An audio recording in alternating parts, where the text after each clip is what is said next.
Hello everyone, এটা ছিল আমার একটা গেট রেডি উইথ মি এর ভিডিও।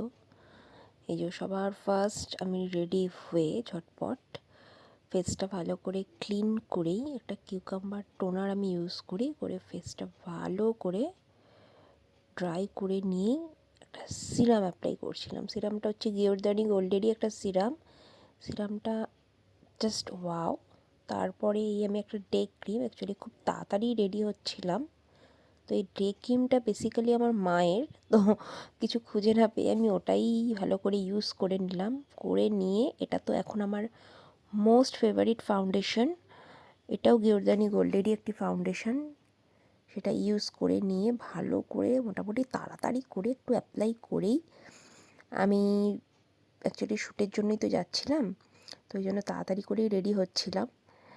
তো তারপর তাড়াতাড়ি আইব্রোটা সেট করে নিয়েই আইশ্যাডো প্যালেট থেকে যে কালারটা মোটামুটি সামনে পেয়েছি নিয়ে ঝটপট করে পরে ভালো করে মাস্কারাটা অ্যাপ্লাই করেই আমি আমার জুয়েলারিগুলো পরে নিচ্ছিলাম, কারণ ওদিকে শ্যুটেও খুব লেট হয়ে যাচ্ছিলো, আমাকে অনেকটা যেতেও হতো।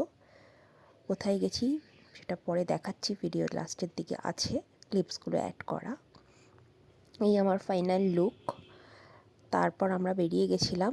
রাস্তাটা মোটামুটি যারা হাওড়াতে থাকো সবাই রাস্তাটা চেনো, আর এটা দেখে তো বুঝতেই পারছো। আর তারপর এই ভিডিওটাতে বুঝতেই পেরেছো আমি শ্যুটে কোথায় গেছিলাম, আভনিতে অবভিয়াসলি। তারপর শ্যুট শেষ করে একদম ঠান্ডায় রাত্রিবেলা কাঁপতে কাঁপতে আমরা বাড়ি ফিরছিলাম। প্রচণ্ড ঠান্ডা, রাস্তায় প্রচণ্ড কুয়াশা, কিছু দেখা যাচ্ছিল না, এত কুয়াশা। এমনিও শ্যুট শেষ হতে হতে আমাদের অনেকটাই রাত হয়ে গেছিলো। তো মোটামুটি দেখতে পাচ্ছ ঘড়িতে টাইমটা দেখালাম 8টা মতো বাজে। তারপরেও প্রায় অনেকটা রাস্তা গিয়ে তারপর ফাইনালি আমরা বাড়ি পৌঁছাতে আরও একটু রাত হয়ে গেছিলো।